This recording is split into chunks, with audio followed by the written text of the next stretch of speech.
तो देखी एगो औरत की नया नया शादी भइल बा और उनकर पति कुछ ही दिन के बाद परदेश जाताड़े। तो औरत कैसे कहतड़ी, एह राजा जी ऐसा जुल्म काहे करतनी हमरा साथे। औरत बड़ी भाव में कहतड़ी, ए राजा जी कि कोरावा में लेके सैया छोड़ी गइल भोरावा हो, अरे छोड़ी गइल भोरावा तो आचरा के कोरवा धोके, आचरा के कोरवा धोके गिर लागल लोरवा हो रहे, आचरा के कोरवा धोके गिर लागल लोरवा हो रहे, आचरा के कोरवा धोके कोरवा में लेके सैया छोड़ी गइल भोरावा, यार छोड़ी गइल भोरावा तो आचरा के कोरवा धोके, आचरा के कोरवा धोके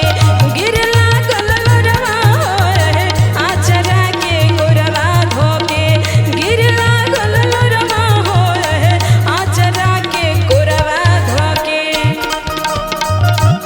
ओहो क्या बात है, अरे जियो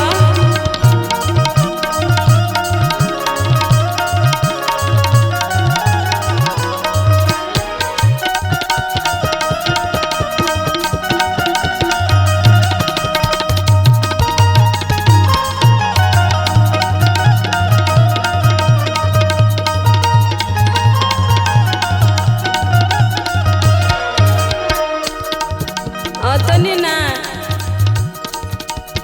हम अपना बिंजू पे जे बैठल बनी मुना जी, इनकर तारीफ का करी, वो लोग खुदे देखो तनी जा, बिना मियाज की भी मियाज बन जाइए के बजनिया सुन के। नहीं चाही सोना हो, नहीं चाही सकड़ी,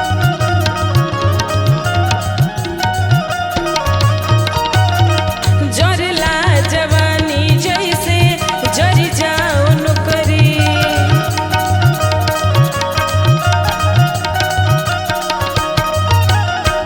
नहीं चाही सोना हो, नहीं चाही सकड़ी, जरला जवानी जैसे जरी जाओ नौकरी, बस में न दहिया रसवा भोरल पोरे पोरावा, यार भोरल पोरे पोरावा तो आचरा के कोरवा धोके, आचरा के कोरवा धोके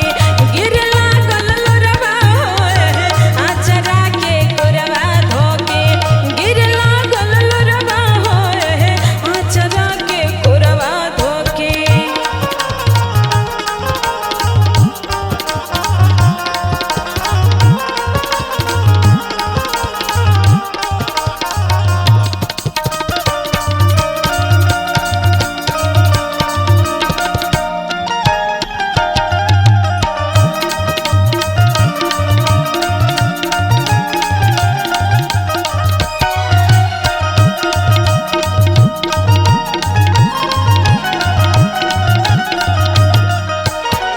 निकुसी नलिहनी हो गवना